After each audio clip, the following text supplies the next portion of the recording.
Welcome back, ladies and gents. It's your boy Rocco Yaps, and we finally are upon the final hours. Just one more day till we get the anticipated showdown between WBC 147-pound champion Mario Barrios defending his belt for the third time against Ryan the King Garcia, and possibly Ryan's last chance at glory if he does lose this fight. So it's going to be an interesting night of boxing just off the main event alone. But as usual, I have the whole undercard ready to go from the very first fight to the very main event, last fight of the night. And this one's pretty stacked. I think this one's kind of been going under the radar a little of how like good the the fights are in the undercard. And that's what I'm here for. I'm going to show you guys exactly who's fighting, who I think is gonna win, why, a little history about them, and you'll see for yourself just exactly why this is gonna be a little stacked. So with the first fight of the night, we have Bektemir Melikuziev at 16 victories, one defeat by knockout, zero draws, 10 of his wins coming by knockout. He will be facing off against Sena Abekto, 29 victories, 4 defeats, 0 losses, 23 of those defeats coming by way of knockout. Obviously, this man is more of a hard hitting, come forward type of fighter. But so is Beck, also known as the Bully, which I will be referring to him for the rest of the video. But this is a banging fight. I do like the Bully style of fighting. He has a very weird style.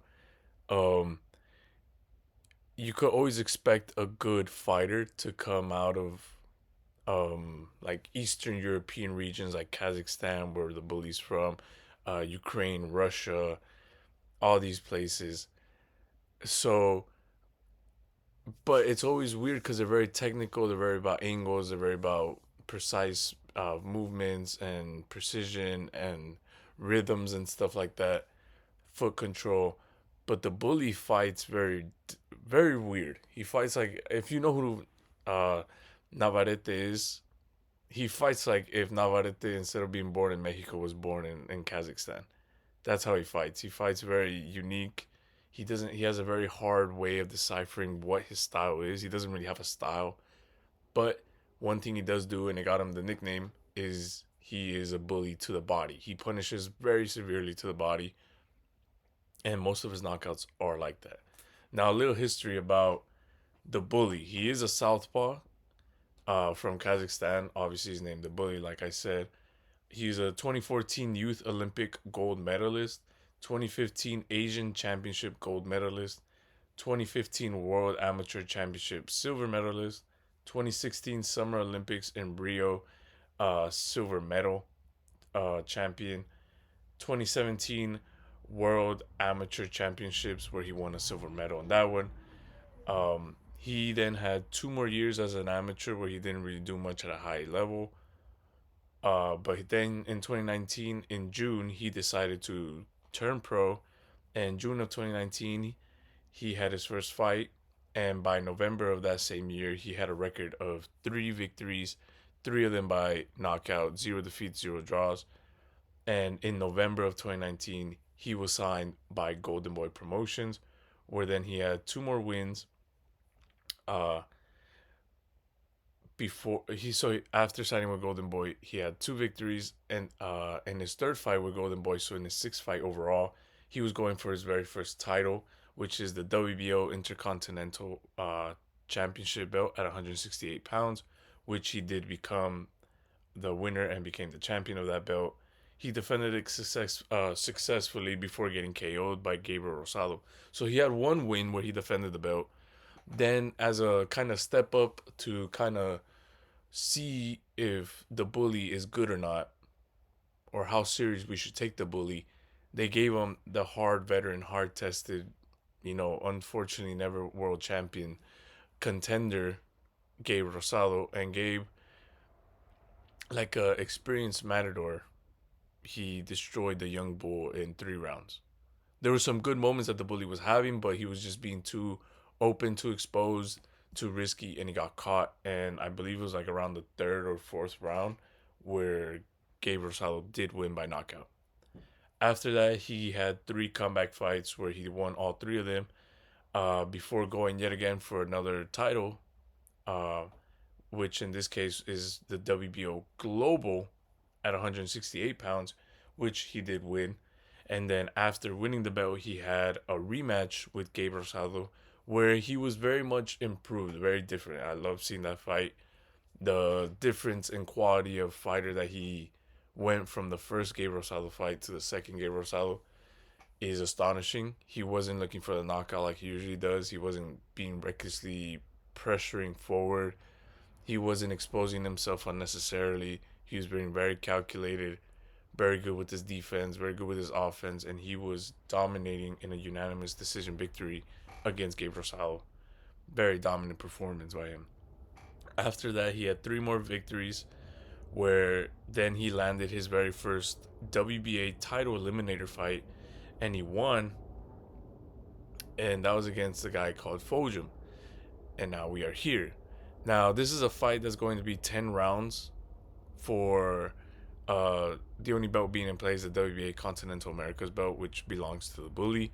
But this is also a title eliminator fight for the WBA World Champion, who is currently owned by Armando Resendiz. But to me, the reason I have rumored to basically be a glorified tuna fight before fighting Jose Armando Resendiz, who's the WBA World Champion, is because this is being ruled a title eliminator. But I mean, it really just seems like it's more like they wanted a strong, good name to make him look good in a pretty big stage, which is Mario Barrios versus Ryan Garcia, to sell better the fight when he finally gets put in the mandatory position as the number one guy for Resendiz to finally defend his belt. Resendiz has he became interim champ, beating Caleb Plant last year, but he got elevated to world championship status after Crawford retired. So he's never defended the belt and he's never fought as a world champion. And obviously, the Bully seems like he's going to be, if he could come out victorious tomorrow against Senna, to be the guy to be his very first title fight against.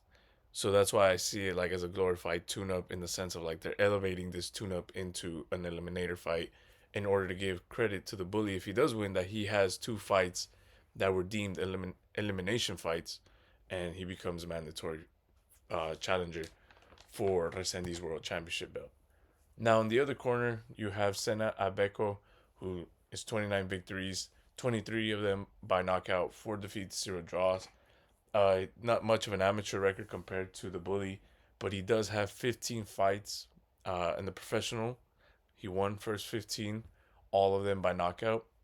All of them were in Ghana as well. So all 15 of his first fights were victories coming by way of knockout in Ghana. In his ninth fight, though, he became the West African boxing champ at 168 pounds, and obviously he defended that 6 times. But in his 16th fight, it was his first time not only fighting out of Ghana, but it was in the U.S., where he lost via KO um, in his first time out of Ghana. So that doesn't look good. But then he had 8 more wins in the U.S. after that. Uh, After his 8 wins, his ninth fight after losing in his 16th fight, he loses again, but this time not by knockout, by unanimous decision. After his second loss, he has 2 more fights where he wins. Before going for the WBC USA champ at 168 pounds, which he then wins. He defends that belt 2 times, 2 times where he wins successfully. Then he loses twice back to back, both of them by KO. Funny enough, and then in his comeback fight, he KOs his opponent, and that was his very last match before obviously being scheduled to fight the Bully. Now, like I said, I'm not counting him out. He hits hard. the bully does have a weird style that exposes him a lot to being susceptible to some counter punches and some unnecessary damage. Even though the bully is landing some good punches and some doing some good damage to his opponent, he does open himself a lot unnecessarily too. At the same time that he's hitting, he's getting hit. But I still have this fight at a 75% chance victory for the bully via TKO in around the 7th to ninth round. This is a 10-round bout. I feel like if it goes to the 10th round, there won't be a knockout. It'll just be by decision. So I feel like around the 7th to ninth round, we'll see if the bully's body shots and relentless pressure and power is enough to weather down Senna, or if Senna could ride the storm and for the first 4 rounds ride the storm and take the other 6 and win. But I do have a 75% chance for the bully to win. Now the second fight of the night is Albright, Frank Martin versus Nahir Albright. Now, Frank Martin is currently sitting at 19 victories, 13 of them by knockout, 1 defeat, 0 draws.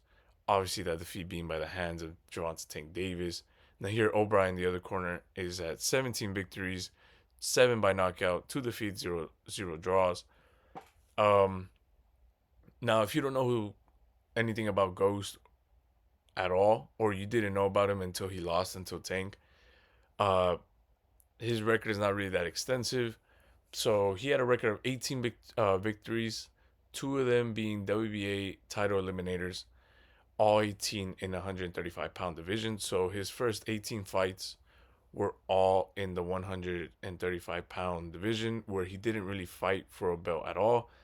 But it wasn't until his 18th fight that his 16th and 17th fight, where he landed 2 elimination fights back to back for the WBA belt. That obviously landed for him in his 19th fight to fight against the world champion for the WBA at 135 pounds in Gervonta Tank Davis. And he lost via KO in the 8th round.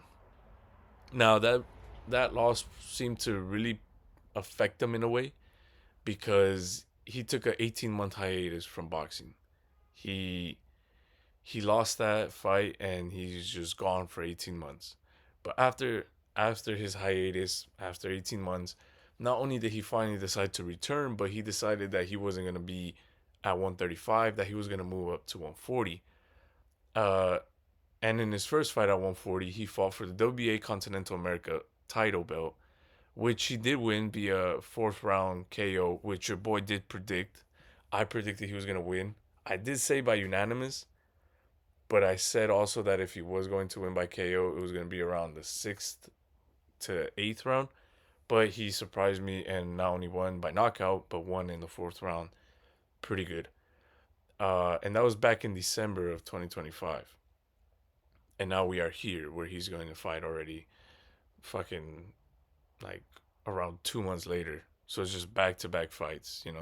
You love to see that from a guy in a position like Frank Martin, where he shows that he could be one of the top guys in the division, whether he stays at a contender level or he manages to get his hands on a world title. But he's consistently shows that he could be at a high level in any division that he's in.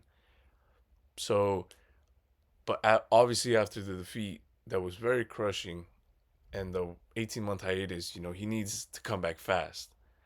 So it's good that he's taking these fights back to back and obviously stepping them up every time he does that.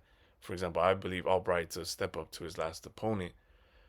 And speaking of Albright, we have Nahir Albright has 17 victories, 7 of them by knockout, 2 defeats, 0 draws. In the other corner, he lost his pro debut, so his number 1 fight he lost it. After losing, he had 12 fights where he won them all by not. He won them all, just straight 12 victories after his first fight, which was a loss. Then in his 14th fight, he goes for the NABF belt at 135 pounds and he wins. He has 1 win defending that belt, but then loses the NABF belt to Jermaine Ortiz. If you guys know about boxing, stuff like that, that's a pretty understandable loss in his record. Like Jermaine Ortiz is a very good fighter. he he's only lost to world champions, and two of them being very well known established world champion, and the other one having the potential to establish himself. He lost against Lomachenko, lost against Teofimo Lopez, and just recently just lost against Keyshawn Davis. So after he lost to Jermaine Ortiz, he then has two comeback fights where he wins. The second comeback fight being for the WBC silver and the WBO Intercontinental belt at 135 pounds. And then his third fight, his fight after winning those two belts, he loses it to Keyshawn Davis. After losing to Keyshawn Davis, he moves up. He decides, fuck the 135. I gotta go up to 140. He goes up to 140, and funny enough, he fights Davis again, but not Keyshawn Davis, his brother Kelvin Davis, who at the time was the WBC USA Silver champion at 140 pounds. And he manages to beat Kelvin Davis, becoming WBC's USA Silver champ at 140 pounds. And that was back in 2025 in June. And he hasn't fought.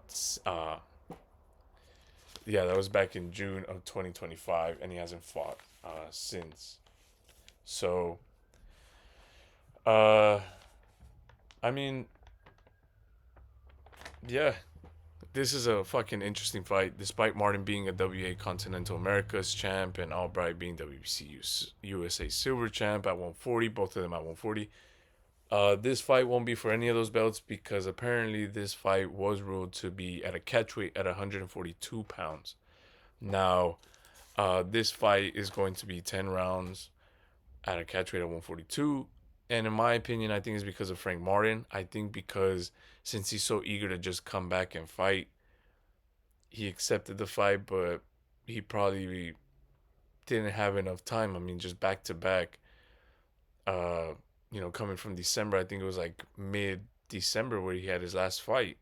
And now 21st of February, you're talking about not that much time difference between his last fight, having a whole camp for Albright, and then fighting Albright. So, my opinion, I think it was because he knew it would kill him to make 140 if he had to fight Albright back to back. So, I believe he was like, hey, cut me some slack, give me 2 pounds, 142, we'll fight at 142. So, I think it was because of Frank Martin that the catch weight of 142 is the weight for this fight. Now, at the end of all this, I still give a 60% chance victory for unanimous decision in favor of Frank Martin. But it could very much see a TKO round. I mean, like I said, I predicted in this fight in December that he was going to win by unanimous decision. And if he was going to win, it was going to be later in the rounds by knockout. Like, if he did win by knockout, it was going to be later in the rounds. But he did surprise me, and he won fucking fourth round knockout. So I'm going to have a little bit more faith that it will be. But like I said, Albright, in my opinion, is a lot more tougher, a lot more skillful than his previous opponent. So I'm still going to stick that it's going to be in the later rounds.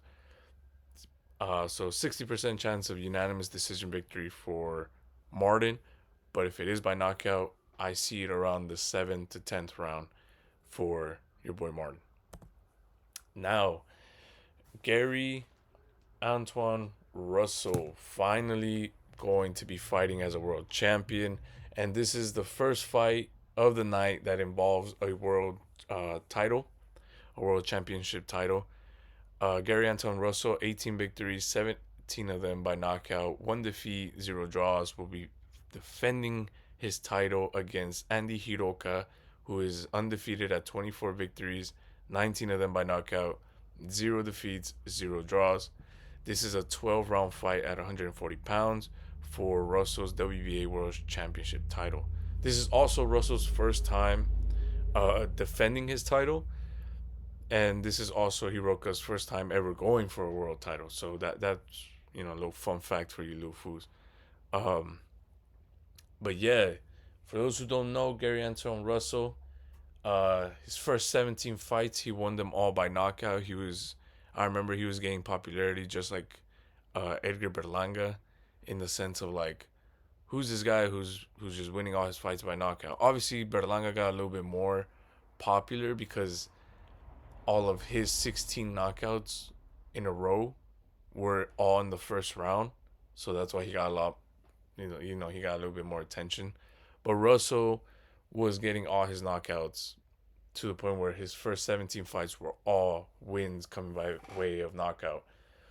Then in his 18th fight, he decides to make a pretty big step, not only in the title he's going for, but the opponent he's facing, and fighting Alberto Puello for the WBC interim championship belt at 140 pounds. And he loses that via split decision back in 2024. 8 months after that, he gets another shot, this time at a bigger title, which he gets a shot at fighting um, El Rayo Valenzuela for his WBA World Championship fight in March of last year. So, he loses against Pollo. 8 months later, in March of 2025, he gets a shot for a world title instead against El Rayo Valenzuela. He brutally beats but doesn't knock out El Rayo Valenzuela and wins unanimous decision wise to become the new WBA 140-pound world champion. And that was his last fight since March of last year. So it's almost about to be a year since he's got in the ring. And to me, he was taking a little bit forever. But he did choose Andy Hiroka, who in the other corner, his first 12 fights were all wins, straight wins at 140 pounds. In his 13th fight, he decides to go for the championship belt of Japan. So he goes, challenges Japan's champion, and he wins. Then he has four straight defenses against other Japanese fighters where he wins them all. In his fifth fight, he decides to collect and add to his collection the WBO Asian Pacific champion. He defends both of those belts 4 times successfully before finding himself in a WBA elimination fight where he wins it. Then he gets another elimination fight for the WBA, this one being against Ismael Barroso. That name sounds familiar, you don't know it at all. Let me refresh your fool's memories. But that's the old man that almost knocked fucking Rolly Romero's block off. That fool's the one that, in my opinion, he got robbed by points he should have won against Rolly Romero. Rolly and him were fighting for the vacant WBA world title. Obviously, Rolly getting the win, he became the world champion. So Israel was trying to Ismael Barroso was trying to come back. He got the opportunity to have elimination fights, but he lost them against Hiroka. But that was back in September of 2024. That last elimination fight with Barroso. That's Hiroka's last fight as well. So he hasn't fought since September of 2024, and now he's finally going to get back in the ring for a world title fight in February 21st of 2026. So yeah, pretty decent amount of time outside the ring for both of these guys, especially Hiroka. But Russell hasn't fought since winning the title back in March of 2025, like I said. Hisoka hasn't fought since September of 2024. So they're pretty even in that sense. Obviously, Hiroka has way more time off, so he's probably going to have a little bit more ring rust. But who knows? Maybe the curse of the WBA still lingers around that belt. For those who don't know, that belt seems to be fucking cursed. Because, like I stated earlier, Romero won it. In his first title defense, he lost it against Pitbull via knockout. Pitbull's first title defense, he lost it against Rayo Valenzuela. And then Rayo Valenzuela's first title defense, he lost it via split unanimous decision to Russell. And Russell is now finally going to defend his belt for the first time. So who knows? Can Russell break the curse? I think so, and I hope so. That's why I have your boy at 70% chance of victory to win by decision. I think the ring rust is gonna get a little bit of these guys to go to the distance. He's Hiroka probably gonna want to not engage, and he's going to probably be not running, but like evading a decent amount, and then Russell being a little like ring rusted is probably not gonna be able to follow him and catch him and cut him off as good as he probably should. So I feel like ring rust is gonna very much push this fight to go the distance. Combine that with a little bit of respect that both fighters may have for the other skills or power or speed. But if this is going to be, a knockout or early stoppage, I see it going still in the favor of Russell around the 8th to 10th round by TKO. I think if it gets to the 11th round, I just see like there's no way. I just see that if it's by once they hit the 11th round, I just see it just going the distance. But 8th to 10th round is where I'm gonna start looking. But who knows? Maybe Russell could do it earlier. Maybe Hiroka just goes in there guns blazing and gets caught with something. But we'll see. Now the co-main event, I'm fucking excited by this one. I'm excited about all of them, But this one, it's on par almost with me. This fight that with the main event, like Mario Barrios versus Ryan Garcia, is slightly above for me in this fight. Richard Hitchens, 20 victories, 8 of them by knockout, 0 defeats, 0 draws, defending his IBF world title at 140 pounds against Oscar the Migraña Duarte in 30 victories, 23 of them by knockout, 2 defeats, 1 draw, 12-round fight at 140 pounds for the IBF world title that belongs to Hitchens. This will be Hitchens' second time defending it. He defended it last year against George Kambosos Jr.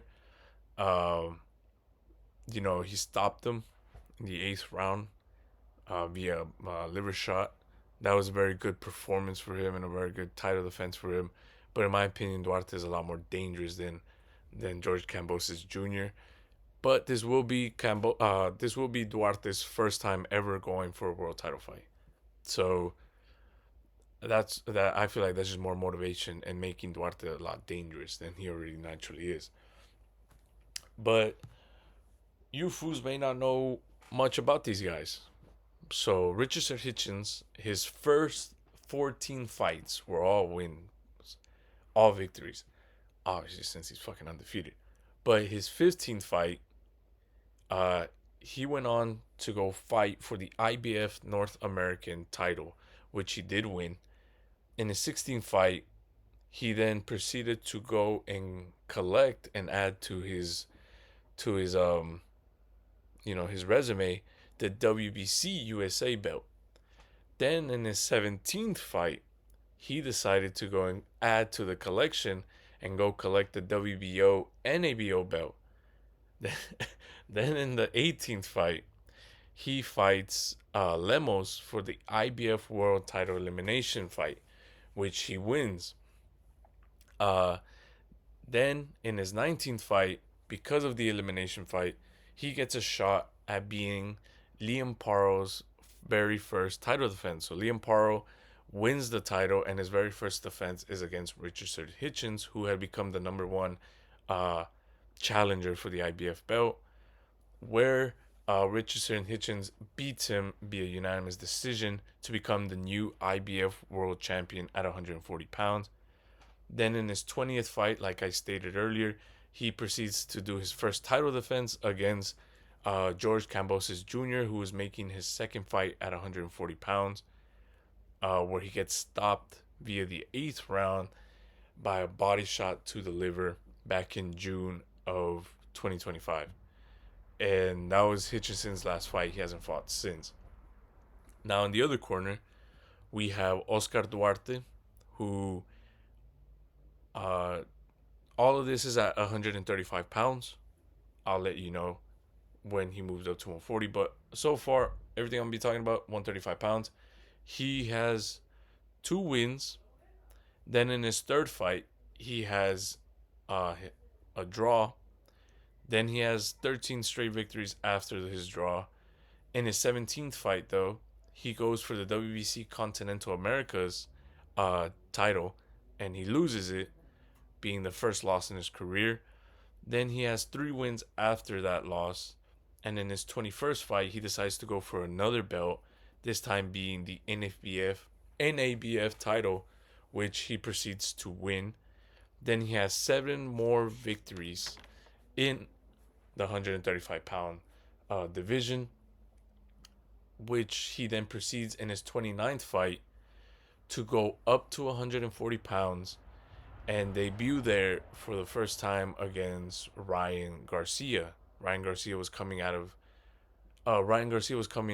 back to boxing after his crushing defeat to Gervonta Tank Davis, uh, where he fights Ryan Garcia and loses via KO. He decides to stay at 140. I'm guessing the weight felt a lot more easier and comfortable for him than it did at 135. Where after losing to Ryan Garcia, he signs to Golden Boy Productions, and Golden Boy Productions gives him, in my opinion, 4 very good, tough, um, career building and like skill building fights at 140 pounds, which now lands him here in going for Richardson Hitchens' title. So, in my opinion, this is gonna be a fucking tough ass fight. And also, in my opinion, I think that this fight could even possibly overshadow the main event and could possibly steal the night. It could be the fight of the night, in my opinion. I'm very excited about this fight. It's a clash of styles. I feel like both guys obviously have the styles and the abilities to beat the other guy pretty brutally. Like, if it goes in the favor of Duarte's gonna beat the fuck out of Hitchens and knock him out. If it goes in the favor of Hitchens, I don't see Hitchens knocking him out, but I see Hitchens brutally beating up and, showboating and humiliating technical wise and like abilities wise for 12 rounds, just dancing around Duarte, running circles around him, if it goes in the favor of Hitchens. But despite it being a tough fight and despite a lot of stuff that could really make Hitchenson's wins, like, I wouldn't be surprised if he wins at all. I wouldn't. But I don't know. I have a gut feeling. You gotta go with your fucking gut. And I don't know. I just gotta listen to it. So my gut's telling me that there's an off chance that Duarte could be victorious and come up with the upset. So I'm gonna give him a 60% chance of being victorious. But if he is victorious, I feel like it would be by a knockout. I don't. It's very hard for me to see a decision victory for Duarte. So I'll have around the 9th to 12th round. I think those hard body shots and uppercuts and hooks will start to get Hitchenson's. And around the 9th or 12th round, it'll be over for Hitchinson. Or it could be by decision. Maybe the punches are too much and those rounds become a slugfest instead of being tactical, which would be more in favor of Hitchens. And Duarte just takes the majority of the rounds and Hitchens manages to stay standing. Now, I did put here, as long as Duarte manages to bypass the jab and close the distance in a very good way, that's what I'm seeing. And he has Robert Garcia. Duarte is a very talented and like disciplined and pays attention and listens. He's shown it before.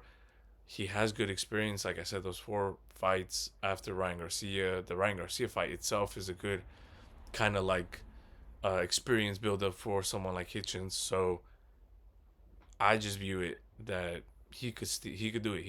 He could be victorious, and this fight alone could be so good that it could steal the night. But I'm gonna have to go with my gut and say that Oscar Duarte is gonna come out victorious via 9th to 12th round KO or by decision, as long as he could get through that jab and close the distance very well. Go his way. Now, the main event, the reason we're all tuning in tomorrow, the reason we're all talking about this, the reason this video is even made. Mario Barrios, WBC 147-pound champion, defending his belt for the 3rd time against Ryan, the king without a crown, Garcia. Now, if you don't know much about Ryan Garcia, which is a fucking shocker, because even people that don't fucking like boxing or don't know about boxing or don't really care about it, they know who the fuck this fool is. But just a little recap. Ryan Garcia's current record before going into the Mario Barrios fight is 24 victories, 20 of them by knockout, 2 defeats, 0 draws. His record is that his first 10 fights were straight victories. In his 11th fight, he decides to go for his first title, which he goes for the NFBF belt at 130 pounds, and he wins. He has 3 successful wins before fighting for and collecting to his resume the the WBO NABO title. So he now possesses 2 belts at 130 pounds. After collecting the WBO NABO title, he decides to move up to 135. So I'm guessing his body was asking for more weight, just couldn't stick around at 130 much. So he goes up to 135, where he has 3 straight wins.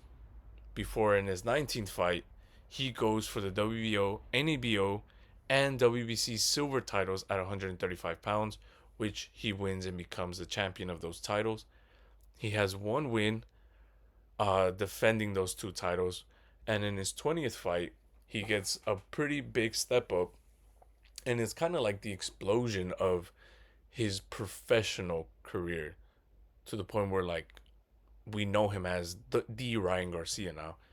His 20th fight was pretty fucking important for his stardom being born, where he fights for the WBC interim title at 135 pounds against the very good season Luke Campbell. Luke Campbell drops Ryan Garcia for the first time in Garcia's career, but then Garcia comes back and knocks out Luke Campbell in a very devastating and champion mentality, an exciting type of way, movie type shit.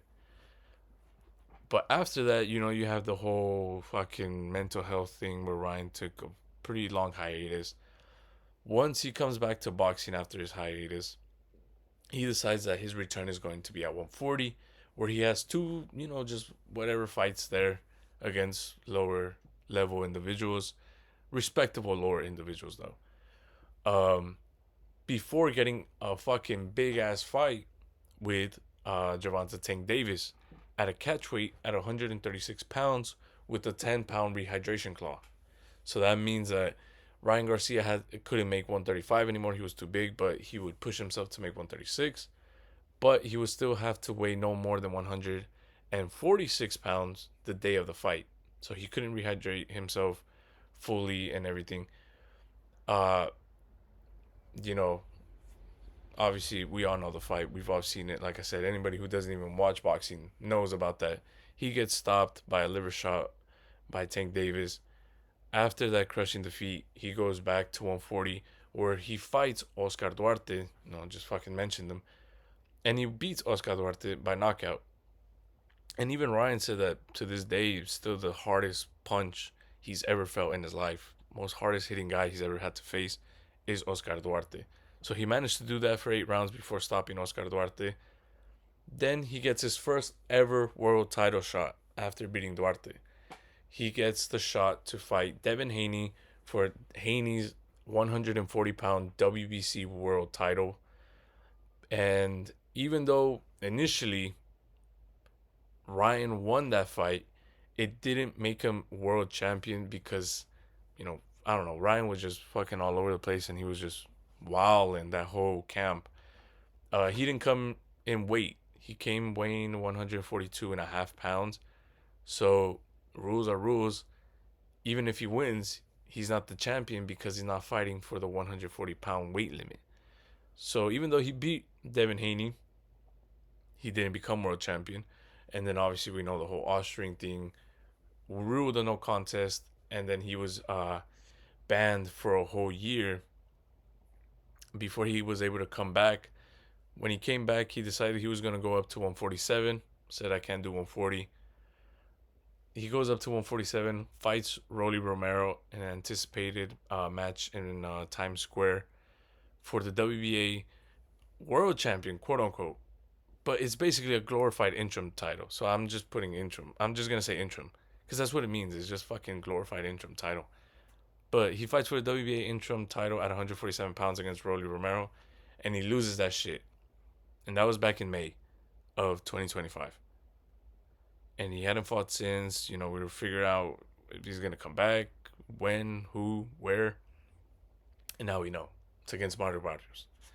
Now, Mario Barrios, on the other hand, you have a man who had 26 straight victories. Yeah, he has a record of 29 wins, 18 of them by knockout, two defeats, two draws. Like I said, his first 26 fights were all won. But he was very weird. He was like one of those fools who was just jumping around all over the place. He had fights at 122, 126, 128, 130, back to 127, everywhere from 122 to 140. Those first 26 fights, he was just fighting in between that weight of 122 to 140. But in his 25th fight, he goes to 140 and becomes WBA. He fights for the WBA world title at 140 pounds, which he wins. And he decides to stay at 140 pounds.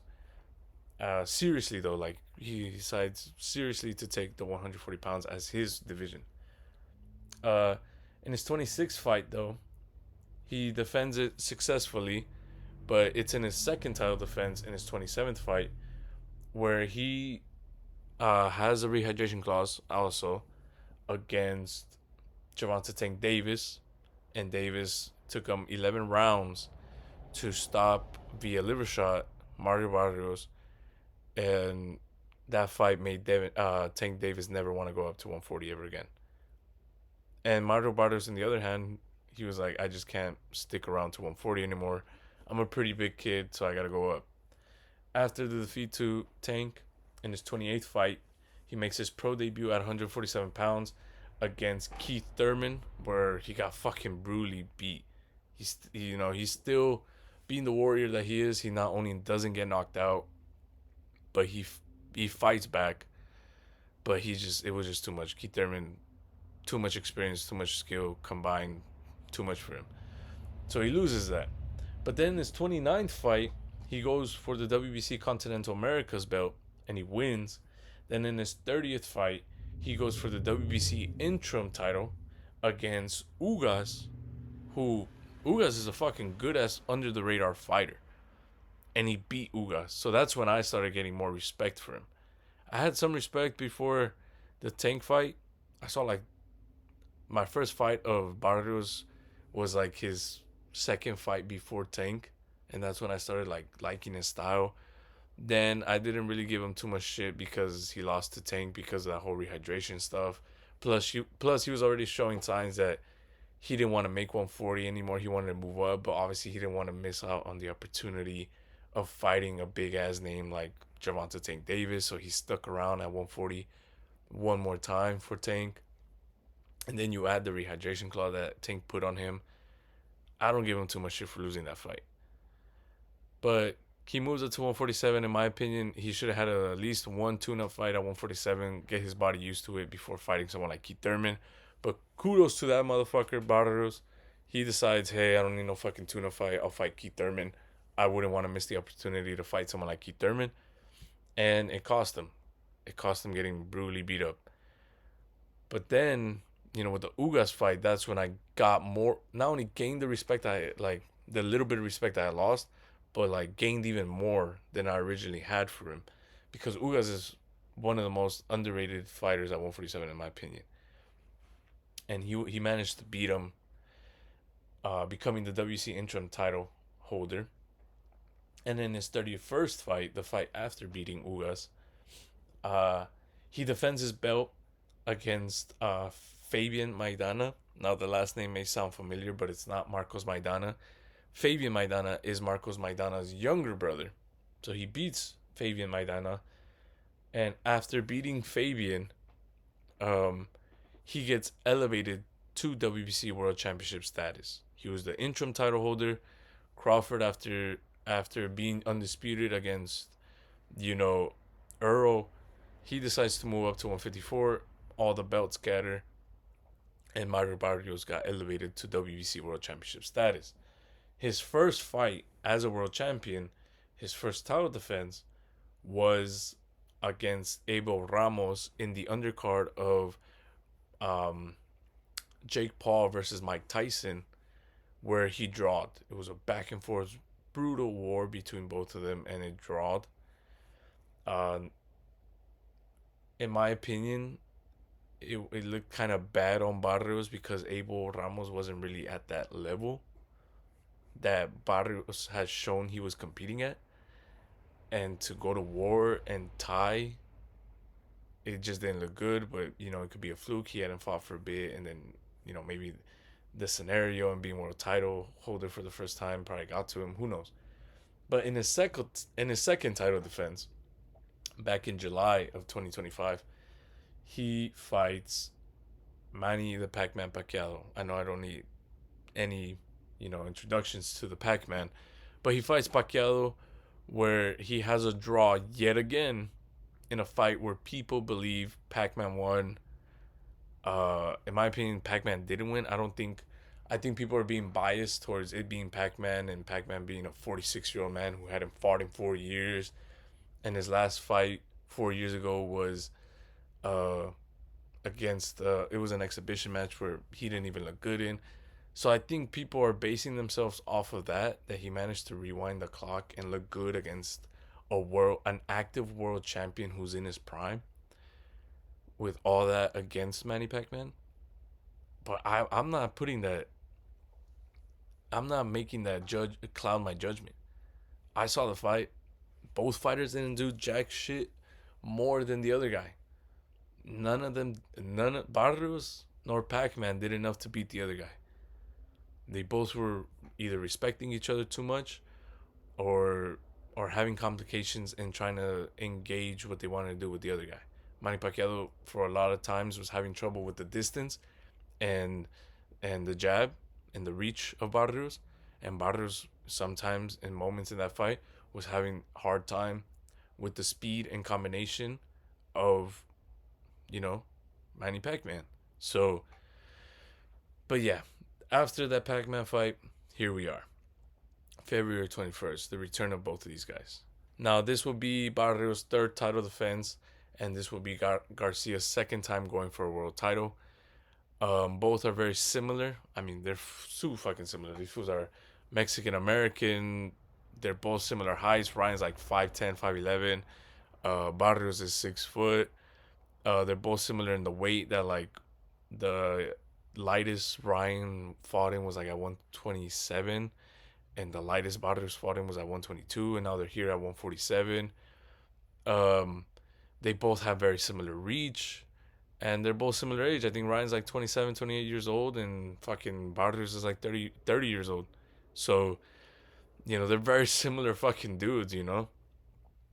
But even though this is a tough fight, it's a tough fight to call because even though consistently Barrios has shown to be at a decent, basic, okay level, if he even comes if Barrios comes the way he came against, pause, no fucking weird shit, but if he fights the way he did against Abel Ramos and Manny Pacquiao, he still beats Ryan Garcia if Ryan Garcia comes to the fight like he came with Rolly Romero back in July.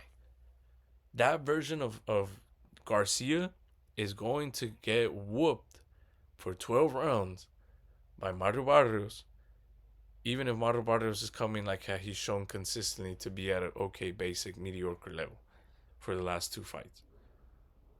So that's what I'm referring to.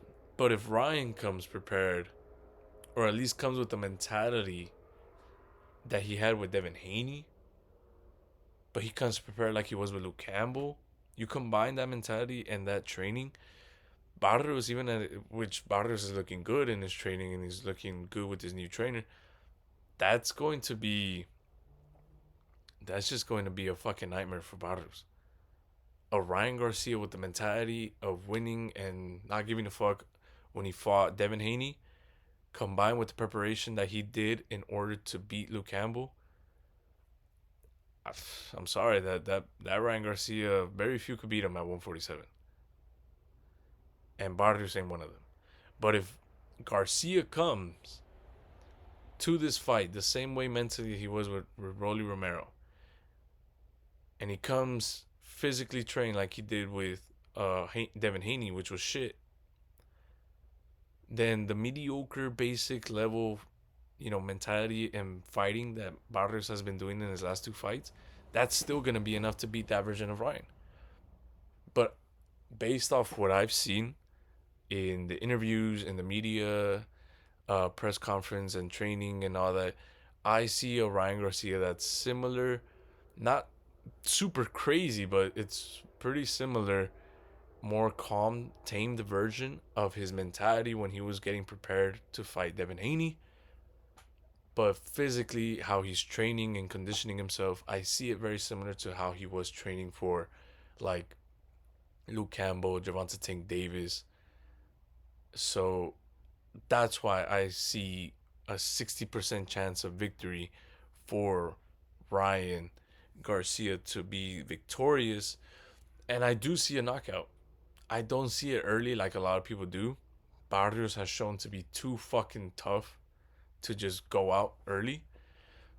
But if he is going to get knocked out, which I think is very highly likely he will, is around the 9th to 12th round when he, and even then, I don't think it's a knockout. I think it's a TKO. I think he'll probably get beat up too much, and the ref or the doctor or his corner will have to get in, or he gets cut too bad that the doctor stops it, something like that, or he, he's getting caught with too many hits, he's not doing anything, ref steps in, saves his life, something like that. I don't see really much. I don't see a world where Ryan sleeps Barrios. Could happen, but I don't really see it. I see it more in the sense that he could brutally stop Barrios, and not by the way of sleeping him. But if it goes by points, I do see it being similar to the Devin Haney fight, which I put right here. Uh, what I mean by that is that Ryan won by points, rightfully so, against Devin Haney, but he was dropping and he was beating up Haney for a lot of those rounds. Like there was even some rounds where I think like Haney fell like 2 or 3 times in one singular round. And then there was other rounds where he wasn't getting dropped, but he was getting fucking caught with some nasty hooks and like 2, 3 combo, combinations. I think that's what I mean similarly. Like if it goes the distance, I think that's how it's gonna be for Barrios. You're gonna have moments where he's just getting caught with fucking tremendous power punches with speed behind them, and he's gonna get brutally beat up a couple rounds, and then maybe a round he gets dropped, but then he doesn't get finished, gets beat up, has a good round, and then maybe another round he gets dropped 2 more times, but he still manages to finish the fight standing. That's what I mean. If it goes to the points, if it goes to decision, I see it mirroring very similar to how Haney managed to survive to the 12th round and lost via points against Ryan Garcia. But I realistically see more the possibility that Ryan Garcia stops Mario Barrios in the 9th to 12th round, because I see a locked in, mentally locked in, and physically locked in Ryan Garcia. And to me, that combination, even Barrios looking better than I've seen him recently. Even in the preparation for Abel and even Manny Pacquiao, he didn't look as good as he's doing now. But even with that said, that combination of Brian Garcia being physically and mentally like good, even if it's just good, is it's hard to beat. And I don't think Barrios is that guy to beat. Mentally and physically good, Ryan Garcia. Excuse me, the fucking neighborhood's bumping. But let me know what you guys think. Those are all my predictions from the first fight of the night to the very main event, which is Ryan Garcia facing off WBC 147-pound world champion in Mario Barrios, February 21st in Las Vegas, T-Mobile Arena.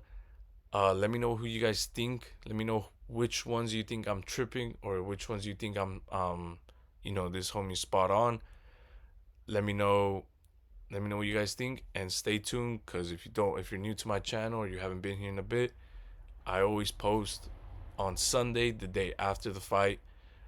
I post a video seeing how right or how wrong I was in my predictions, and I also, in that video, I kind of play matchmaking where I say what I believe the winner should do moving forward after winning. So, thank you, ladies and gents. Thank you for taking time out of your day to watch this video. Taking time out of your day to just listen to me yap. If you're new here or you just haven't yet, please hit the subscribe button. Helps out a lot. And yeah, banging fight. Don't miss that fight. And I'll see you guys Sunday. Have a good one. God bless.